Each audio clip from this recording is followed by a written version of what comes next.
Good morning, everyone. I'm Bill Giannone, and thank you for joining us this morning here at the Crest Network's webinar. Today's webinar is entitled, There is no I in team, but there is a me, or Why You Want Selfish Workers. I'm hoping that the teaser is going to make you want to stick around and hear. We're going to have a little bit of fun today. We're going to talk about some things. Let's talk about the word selfish. As defined by Merriam-Webster's dictionary, it says concerned excessively or exclusively with oneself, seeking or concentrating on one's own advantage, pleasure, or well-being without regards for others. Let's analyze this a little bit. Obviously, this has a very negative connotation. And I'm going to try to change your mindset a little bit today. And I'm going to try to get you to think sometimes selfish isn't the worst possible thing in the world. Now, we are going to acknowledge right up front that it's much better to be selfless than selfish. But I'm going to give you some of these reasons on why it's not terrible and why you can make it work to your advantage in your business. Let's remove a couple of words from these sentences or these definitions, and then we'll see if it changes the meaning. Concerned excessively or exclusively with oneself. If we remove the words excessively or exclusively, and we only say that it's selfish is defined as concerned with oneself, that doesn't necessarily have to be a bad thing. You certainly want people to be concerned about themselves. You want them to have ownership and responsibility. So that's not the worst possible thing. It's just the extent to which somebody is. If it is exclusive or excessive, then it becomes a negative. Let's look at the second sentence. Concentrating on one's own advantage, pleasure, or well-being. Let's remove the second part of it where it says without regard for others. And let's just say seeking or concentrating on one's own advantage and pleasure. Again, not the worst possible thing. I think each one of us, if we admitted, would say that is how we all go about living our lives. We certainly want to get ahead, but we're making it out to be a negative when we say without regards to others. Guess what? I'm going to show you ways where selfish can actually be a win-win.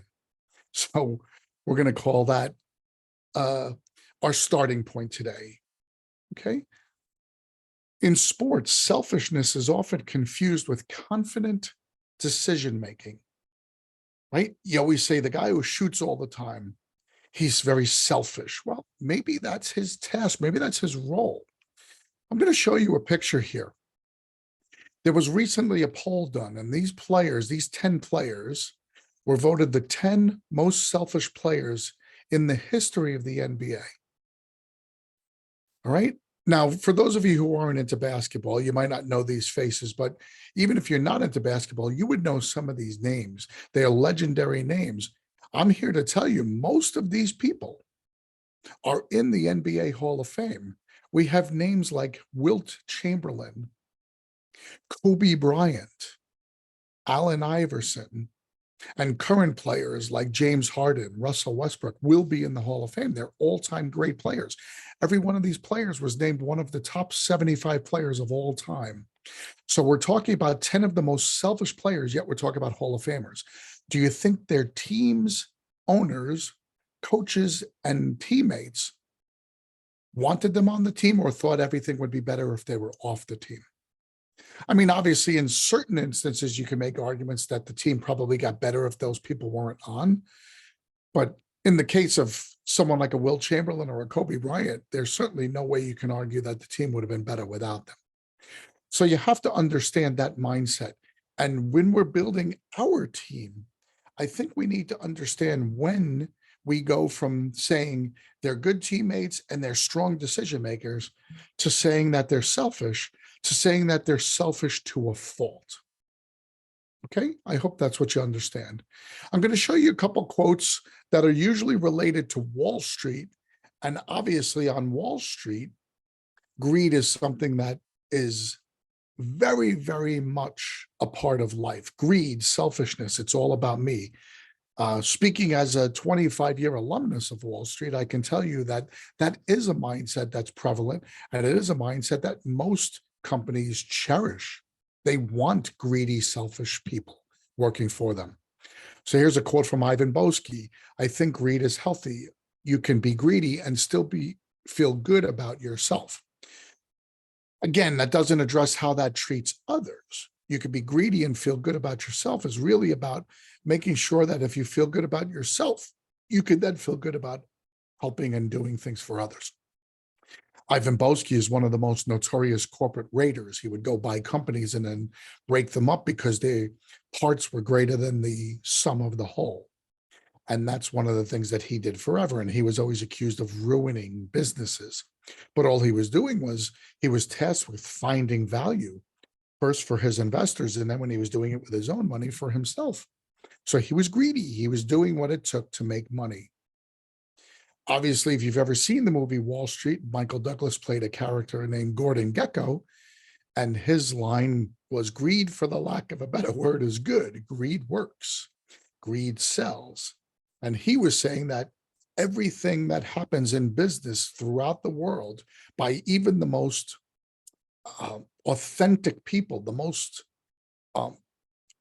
giving people, the ones who are truly out there trying to be providing services and good things for others, it's all driven by greed, because somehow, some way, they need to get the money in order to make their vision happen. And in order to do that, the person giving them the money has to expect that they're going to get something in return as well. Finally, here's a quote from Edward Albert. Sometimes you have to be selfish to be selfless. Again, that's all just words on a piece of paper. How do they really mean tangible results to our business and in life in general? Well, let's talk about that. Let's talk about 14 ways that being selfish is good. The first thing we're going to talk about talks about the quote, you can't pour from an empty cup. This is a quote meaning you have to be selfish first. You have to have a full cup in order for you to share with others.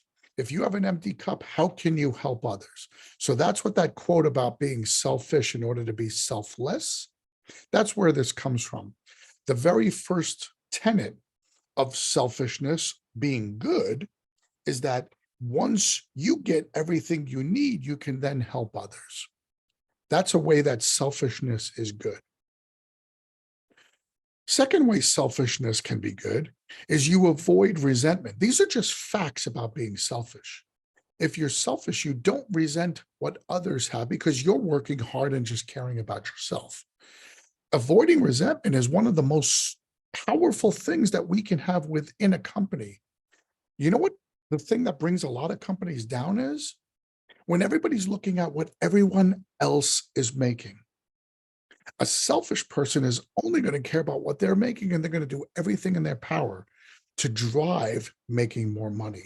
They're not going to try to chop others down to try to make their number look better, because their number still stinks for them. So they're not going to say, well, if I'm making 60 grand, but I want to make 100, let me attack the people who are going to make 100 and get them down to 40. So now mine looks better. It's not about relativism. It's about real numbers when somebody's selfish. So by avoiding resentment, you create a culture within your company that drives excellence. Selfish people tend to spend time staying healthy.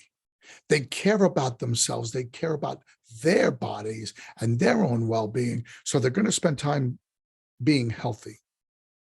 Is that better for your company, or is that worse for your company? I mean, obviously, that's a rhetorical question. We all know the answer. You want healthy employees. You don't want people who are constantly sick or constantly failing to be able to do the physical work, especially in our industry. It requires a lot of physical work. We need people to be able to do that. In terms of skills, selfish people continue to develop their best skills. They're the ones more than anyone else who knows what things are valuable to their job and what things are not. And they're the first ones to throw out the bad things and to go and keep developing the good skills. If they know that there's something that's working, let's say it's a marketer and they know that there's something that's working because they took one of our classes and they're being trained by Dick, guess what they're going to do? They're going to keep developing those skills that are working, and they're going to make themselves better at those skills. That's a natural byproduct of training and selfishness that we want to applaud as an owner, because those are the things sometimes we can't even identify. We might be able to say, we want you to focus on these things, but selfish people are going to take our words and put them into action. The other thing that they're going to do is they're always going to hit the target. They're always going to follow their goals with a passion, because they've got a passion to get ahead. They've got a passion to make themselves better. So they're going to follow their goals. In most companies, who sets their goals? You do. You set the goals by the process, by the steps, and by laying out the box by which those employees and those workers operate within. So following your goals with passion as a selfish person certainly aligns with having a worker follow the goals that you set out for them to be successful. Number 6, selfish people tend to spend a lot of time on self-reflection, much more so than people who just go through life not caring. And believe it or not, much more so than selfless people. Selfless people are always worried about what more they can do for others. Selfish people spend a lot of time trying to figure out what more they can do for themselves. So self-reflection, we all think self-reflection is a good skill, but the dirty truth behind it is that only selfish people put a lot of emphasis and effort into self-reflection. Selfless people, or people who care a lot about others, usually do self-reflection in a way that just furthers that particular goal, but it doesn't make them better people, because they equate being a better person with doing for others. And that's all great and well and good when we're talking from a moral, ethical standpoint. I know this is foreign to a lot of people because this isn't something that we're comfortable talking about, but we need to embrace selfishness as something that we want our people to have. And if we do that, we can look at this and say, this is fine. Personal independence is number 7. Selfish people realize their independence. They realize they can't or shouldn't rely on the strengths or the values or the gifts of others. They have to do it themselves. Please, in your heart of hearts, tell me if you think it's important to have employees who could be self-motivated, people who can drive, people who can attain their own wishes and their own goals. Obviously, they're going to have to do it as part of your system in order to get compensated. And we're going to talk about compensation later. But this is really important. You need to know that personal independence absolutely is a strength of selfish people. That's half of them. Let's talk about the other half now. Selfish people tend to be a lot more resilient. They handle rejection, defeat, and loss better than selfless people. Selfless people put everything into helping others, and when it doesn't work out, they feel absolutely crushed.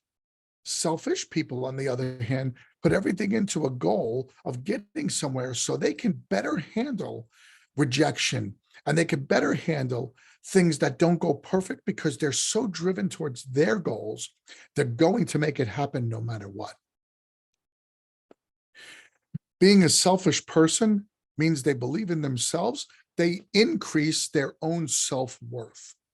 Now, again, this is where you have to be careful, because if they increase their self-worth past what their true self-worth is, that's where you get into trouble, where people think they're worth a lot more than they really are.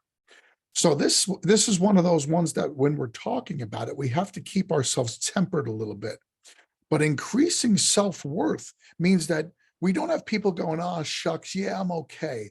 We want people to say, I'm the best salesman in the company. I'm the best marketer in the company. We really want that.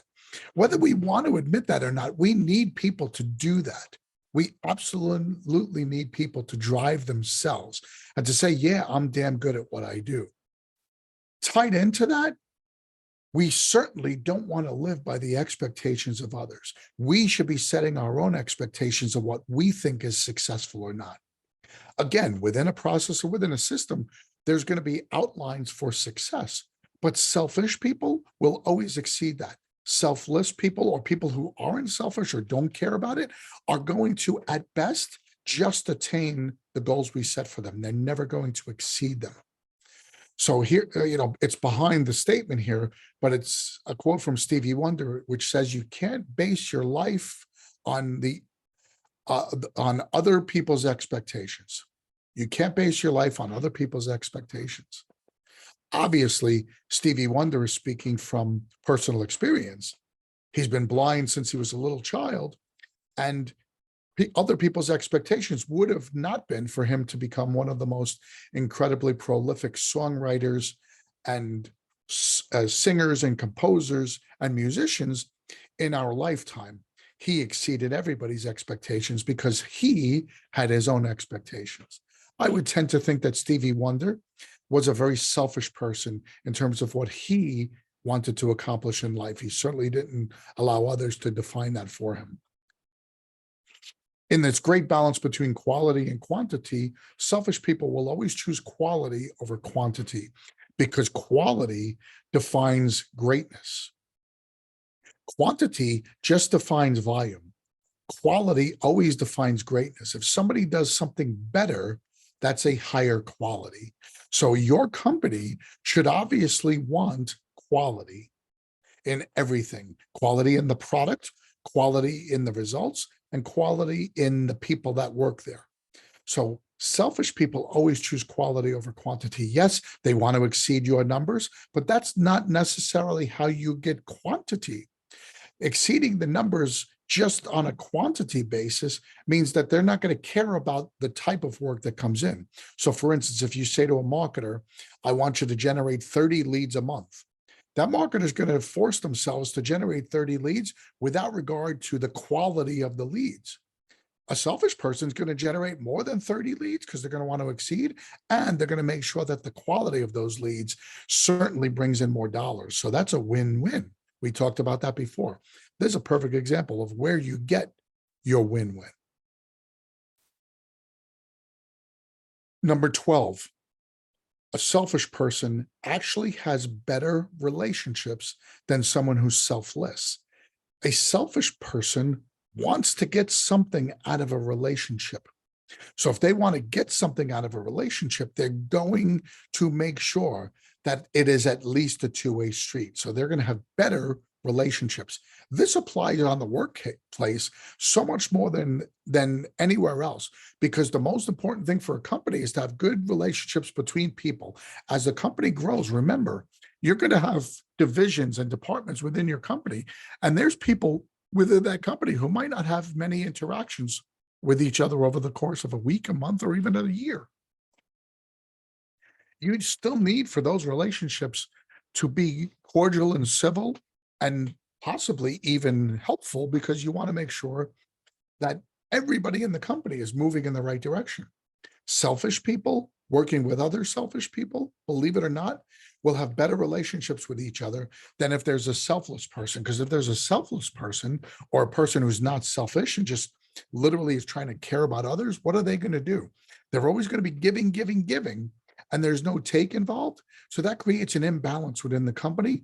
Ultimately, that's going to catch up to you and it's going to hurt you. Or people are going to start questioning the motivations of those other people. You certainly don't want that to happen.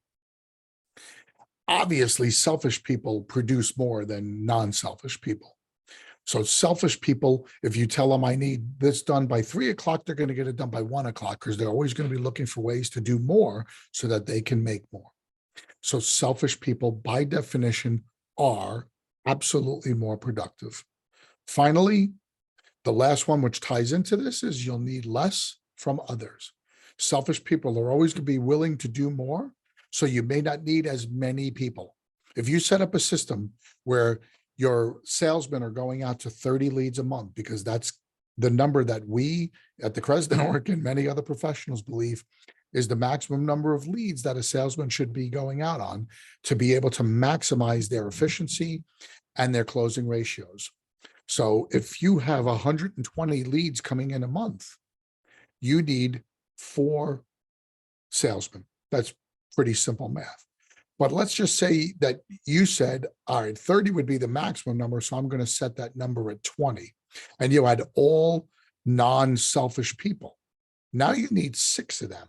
But if you have selfish people who said, no, give me more, give me more, give me more, and we could get them to their max capacity of 30, you just lowered the number of salesmen you need from 6 to 4. It's easier to manage 4. It's more cost effective to hire 4, and you're going to get better productivity out of 4 selfish people than you are out of 6 unselfish people. So understand all of that. Our business has a lot of what we call greedy work involved in here. Now, I want to give you this definition of greedy work. It's a very wordy slide. I don't like having very wordy slides a lot of time because I really want you to hear the words that I'm saying so that you can understand the context. But this is a very wordy slide, and I'm going to read through it, and then we're going to discuss this because this absolutely applies in our industry and why it's so important in restoration to have people who are selfish. And selfish and greedy I'm using here interactively, obviously, interchangeably. Let's read this. Greedy work can be defined as a job that pays disproportionately more on a per hour basis when someone works a greater number of hours or has less control over those hours. It could be a rush job, a demanding client who calls at 11 p.m., or a supervisor who asks that the worker give up a vacation day for the project. The firm has deemed the additional payment worth it to have the work done over more hours at a particular time or during odd hours. The other critical aspect is that the worker agrees to do it at that wage, supply and demand all over again. And you'll see this is attributed to the Harvard Business Review. Obviously, not a little fly-by-night consulting company. This is the Harvard Business Review. They obviously are an institution that has spent over 100 years analyzing the way business operates. And this is certainly not a simple off-the-cuff remark. This is something that has been studied and analyzed. So let's talk about this as it applies to our business. In restoration, we are 24/7. So by definition, we have what we call work that has to take place either as a rush job, a job that has to take place at 11 p.m., or a job that has to take place on weekends and on vacations, holidays, so to speak. So we as restoration companies usually have compensation packages that build in what it says in the second sentence, that we build in additional payment. It might come in the form of overtime. It might come in the form of an on-call bonus. It might come in the form of additional vacation days, whatever it is. Most restoration companies will pay more to people willing to work harder. How many of us have experienced, especially for those of us in the States that were hit with that big freeze last year during the Christmas, New Year season? Down here in the South, there were, numerous states, Atlanta, Georgia, where I'm located included, where there was a deep, deep freeze, which resulted in hundreds and hundreds, thousands of losses all at the same time. Well, that put an incredible strain on restoration companies because we had a lot of work to do, and it was being done at a time when a lot of people were either off on the weekends, or because the holiday fell on the weekend, they also took vacation time. So there was an incredible need to have work come in at a time when nobody wanted to work. I know, not just anecdotally, but I know as a fact that the companies that perform the best with their own workers were able to do that because they had the greediest workers. Yes, you might have had to tell them, we're going to pay you triple time instead of double time for working on a holiday. And we're going to give you 2 days off during the course of the next year for every day that you worked that you were supposed to be off. You might have to sweeten the pot, but that literally goes into what we're talking about here by the definition of greedy work, supply and demand. They agreed to work once we gave them a package that they were happy with. The business thought it was a package that was worth it because the amount of revenue that was going to come in was going to far exceed the cost of that package. Yes, there is that balance. The company makes a decision, the worker makes a decision. The workers who made the most money were the greediest workers. This is absolutely true. And I'm here to tell you that we had marketers, we had salesmen, and we had supervisors who collectively made over six figures in what I will call greedy work pay just at a 3-week period. Our company here in Atlanta did extremely well during that period, and that was shared with those individuals. So the greedy work mindset is not only a theory, it is a practice. We do it every day. Every time you ask somebody to work on a Saturday, or every time you ask somebody to be on call for an 11 o'clock call out, that's what this definition of greedy work is. So the people who perform best in that model are greedy people, are selfish people. So understand that, okay? We've already set that premise. Now we're going to start talking about how it applies directly to your company that you're running and how we can make that work better. Let's start with you. Why are you in business? Again, let's be honest. You started your business for many, many different reasons, but the chief reason is because you wanted to make money according to your rules. You were that selfish, greedy person. And maybe it was selfish in that you just didn't want a boss. And maybe it was selfish in that you wanted to be able to take the money out of the company first. And maybe it was selfish because you had a vision that your old boss didn't see. It doesn't matter. You were selfish. You were greedy. You're the one who made that decision. Remember, if your business isn't making a profit, it isn't a business. It's an expensive hobby. So don't sit there and tell me that your corporate mission and vision and values, which all sit there and say about, I wanted to provide a service to my community and I wanted to do what was best. And I'm just the one who wants to give back. Remember, you can't give back unless you take first. Remember that empty cup? You can't share anything in the cup if it's not full to begin with. So it's not a 401k. It's not a not-for-profit. It's not a charitable organization unless you've already taken. So the first thing you need to do is be able to make sure you take care of yourself first. Once again, you're greedy, you're selfish. It's okay. Admit it to yourself for a second. It's okay. Remember, selfish people don't care about you unless you are doing something for them. So this is the key mark, right? This is an important statement. They don't care about you unless you're doing something for them. Go back to the relationship page. I said, we're going to have really good relationships in our company because everybody's going to feel like if somebody can do something for them, they're going to like them. So if we set up a process where everybody relies on each other, now every selfish person has to rely on the other person to make them more money. They're all going to have better relationships because they're all going to have an understanding of that. So let's move on. How do we deal with selfish people?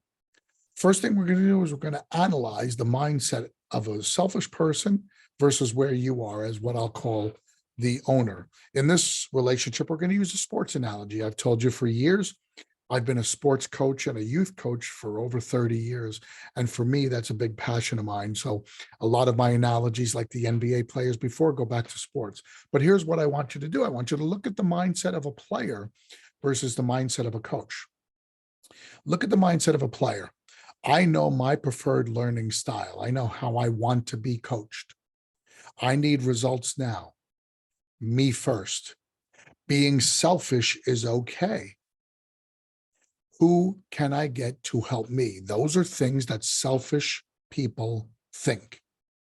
Remember, selfish people think it's okay to be selfish. If you're an athlete, or if you're a marketer, if you're a salesman, or if you're a crew chief, you're competing, whether or not the company says you are, you're competing to be the best. So it's okay to be selfish. And all those other things are about how do I get to be the best? Me first. Getting somebody within the organization to help me, needing results now, and preferred learning styles is I want to learn according to how I can learn. So those are all things that selfish people think about. Okay. Now look at the coach's mindset. There are actually two different things in here that a coach thinks about that are the identical out of the four things that are listed here. I will wait for results instead of I need results now. So a coach sits there and says, I'm going to give you training, but I'm going to wait for results before I'm going to reward you. Obviously, players want their results first. Client first, player or employee, selfish person says me first, because the coach or the owner is worried about the client, because obviously the client controls the revenue. So that's how their mindset is. This is why you have to think about how we're going to approach this. Now, look at the statement that's here twice. There are so many methods I could use. There are so many methods I could use, because that's process, right? Process is all about how we're going to get where we need to go, but it's listed here twice because it's process in thinking about the client and it's process in thinking about the employee. Because you can't run your company only thinking about one or the other. You can't be a client-driven company that doesn't care about its employees. You just can't. In previous webinars, I've shown the quotes from Richard Branson, the guy who's started Virgin Airlines, Virgin Records, Virgin Hotels, Virgin everything. Richard Branson says he doesn't even worry about his clients, even though his business is all about clients. He worries about his employees because he says his employees' job is to worry about the clients. Okay, so that's a really important distinction here. So these methods, the process by which we operate in the field out to the clients is one way. And then we have processes in which we operate in terms of how we treat our employees. That's the part that we want to focus on, because that's the part of our quote unquote coach brain that we need to use, not only to accept the selfish and greediness of our employees, but to embrace it. Okay, so there is a math involved with greed. There's a math here. Every greedy person makes a calculation. How will they trade their time for money? Just a few slides ago, we talked about greedy work, and we said that that's absolutely what happens in our industry. Well, every single person in our industry makes that calculation. Now, they might not make it on a daily basis. They might not have the ability to say to you, well, you put me on call, but I know this job is going to take 6 hours and I'm just not willing to do that for the extra $10 an hour. They might make that calculation. But I'm saying, like, when they take the job and you explain to them how they get compensated, they're making that calculation when they say yes to that job. But also, there's also a calculation that they'll make when it comes to volunteering for on-call, additional on-call, or wanting to get promoted or wanting to work harder. They do that calculation. So they're always willing to trade time for money. I just said it before, greedy workers will tend to work longer and harder in search of more money. So now what is our goal? That's a fact. That's not something that we have to try to stimulate into somebody. That's what you're going to see. If you have people in your company who are selfish and greedy, they're going to work harder and longer because they want to make more money. So how can we foster that drive to our advantage? Obviously, we need to understand who these people are, and then we could talk about how we're going to do that. So who does this exactly apply to? Well, it applies to marketers, obviously. Dick and I just finished a very successful RMS, Restoration Marketing Specialist training class down in Orlando a couple of weeks ago. And it was a really, really great success. We had a room full of marketers and owners. And the best part about it is there was a lot of interaction. And one of the things that always comes up in every one of the classes, but especially was addressed here, is how much should the marketer be expected to work? And then how much can the marketer work? And it's always a balancing act. We always joke around because Dick Wagner obviously is the marketing guru and the marketing side of the Crest Network. And I am more of the financial and process side. So I spend a lot of more time with owners. So I always sit there and I always say that on balance, the owners should understand that they can't expect more than 40 to 45 hours a week out of their marketers, because we usually don't structure marketing compensation to be an hourly wage. We usually call it a weekly or an annual wage that marketers get. So in that regard, what are you paying them for? Well, in most states, the law says you can't exceed 40 to 45 hours of requested work. Now, conversely, I will say that if a marketer wants to give you 60 or 70 hours because they want to join chambers of commerce and they want to do tons of plumber breakfast and to still have a full days of marketing effort, it's always going to result in more results and more revenue brought into the company for the marketer. So we need to design a commission program that incentivizes them to want to work harder on their own. So that's why this applies. If you have somebody who's a very selfish marketer and wants to make as much money as possible, you're going to lay out your compensation plan in a way that's going to make them want to work harder. Same exact thing applies to salesmen. I gave the example before. If your salesman's max number of leads they should be going out on is 30, and you've got your company set up to do 20 or 25, let's find those selfish salesmen and let's make them max out at 30 as long as they're doing everything properly. And that's going to be something that's going to work, because it's the more that they can go out, especially if they're really proficient in their sales, the more commissions they're going to generate for themselves. We want greedy technicians. We want technicians to be knocking their work out. We want them to work quickly, and we want them to say, give me another demo, give me another job. How do we do that? Well, we could set up compensation structures for technicians as well. We're going to talk about that in our next group of slides, but we could absolutely set up compensation structures that reward technicians that work harder than others.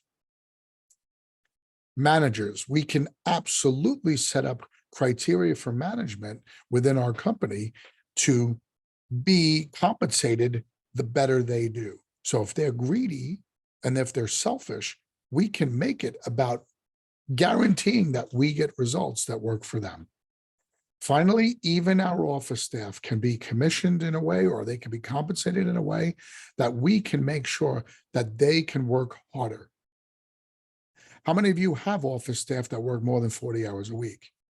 In most restoration companies, we should all be raising our hands, because we all have office staff that I think work longer and harder than the owners in many cases. The one thing about our business is that we have very dedicated staff that work in an office. We should find ways to be able to take care of that.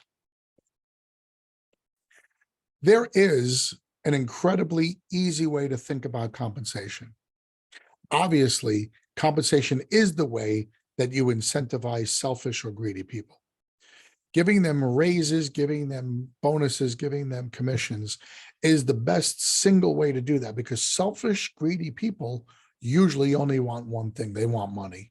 Everybody wants a pat on the back. Everybody wants to feel good, but greedy, selfish people are driven by their self-worth, and that's usually driven by money along with those other things. So when you design compensation plans, these are the structures that, these are the three things that we should be looking at. Number one, it has to be affordable to the company. I've seen some great compensation plans on paper that look really, really good. And then by the time that selfish factor kicks in, it's actually costing the owner more money than what he's making to be able to pay those commissions, because they might have like what we'll call a tiered compensation, where after a certain amount of time, their commissions explode up to a higher percentage, or based on profitability, they get X number of dollars or X number of percent. If you start doing that in a way that's not calculated, it can become unaffordable for the company. The company still needs to be able to say, after the entire compensation package is paid out, we're still getting X number of dollars or X percent of the revenue. And that's the only way to do that, to protect yourself, because as you grow, you're going to have to reinvest your profit into the company. You can't have growth in a company without profit. You can't say, well, we were 3 times bigger than we were last year, but we broke even. You're going to implode that way. Your second thing you want to look at is you want to make sure that it's structured to ensure that the employees' efforts are directed to achieving the company's goals. Again, let me explain what I mean by this. The company's goals is you want compensation to be tied to more revenue. You don't want somebody to make more and yet they're doing less. But let me show you how that can be. I saw somebody who had a scenario where they were paying their salesmen based on a percentage of the sales, tied not to anything profit-wise, but tied to their closing ratio. Okay, let me explain how this can be bad. If you're doing that, this company happened to be doing it where they were judging the closing ratio per week. So they said, if you can close more than 80% of your leads in a given week, I'm going to compensate you 10% of the gross on all those jobs. If you don't close at 80%, it's going to go down to 4%. Here's the problem. I saw in the results of that compensation plan, I saw situations where the salesman, now in this case, the salesman in that particular company was also the project manager. But I saw in a case where the salesman was very consistently going out and signing up the first 2 jobs of every week, and then telling everybody in the company that was responsible for dispatching out the leads that he couldn't take any more leads that week because he had to manage those jobs, and they were really tricky jobs. You know why he did that though, right? Because those 2 jobs were decent sized jobs, and his jobs added up to $50,000. So he was going to get that 10% for being 2 for 2, 100% close ratio. He was going to get $5,000 commission for doing $50,000 worth of work. If he went out to a third lead and a fourth lead and only signed one of those 2, his closing ratio was going to now be 3 for 4, 75%. He might have been able to sign another job that was going to bring in another 10 grand to the company, but his closing ratio was going to go down to 4% of that total amount. So now instead of making $5,000, he was only going to make $1,200 for doing more work. The company would have had more revenue, but he was going to make less. So he was greedy and selfish. So he ended up saying no to those leads. So the company missed out on productivity, and the company missed out on another signed job because the compensation plan that they structured was not tied to their purposes. It was tied to his purposes. It allowed him to play the game, so to speak. So that's why it was really, really important when you design these compensation plans, you have to understand that. Finally, they have to be reasonably competitive, meaning you can't design something that you think is fair, but doesn't match or come close to what other people in your industry are paying. And I don't mind if you're paying something that's higher than everybody else in the industry, as long as it still works for you, as long as it's still affordable and structured properly. If you do that, guess what's going to happen? You're going to get all the good quality, greedy people, and they're all going to stay. So that's really what you want. Attracting and retaining quality people. In today's webinar, my definition of quality people are selfish and greedy people. So this mindset for how to design that compensation is how we're going to talk about it. Finally, I have one more slide I'm going to talk about, because we usually don't talk about profit sharing, but usually compensation is usually based on profit. So compensation is usually, when we talk about it, is usually something that is what I will refer to as a profit sharing structure. Let's go to the bottom of this slide, and it shows based on year-end profit paid annually, focused on the external effectiveness of your organization, and links financial success of the business to payouts. That's a lot of technical Wall Street jargon, so let me lay that out. External effectiveness of the organization. What that means is, how well did the company operate the work that it did so that at the end of the year it made a profit, and then that profit gets distributed out to everybody, right? So you're telling me that a manager does an incredible job out in the field, runs their mitigation crews great, but for whatever reason, you were really bad in the office about collecting the money, or you were really inefficient and you had too many employees in the office, or you spent a lot of money on silly expenditures for the company and your profit was lower.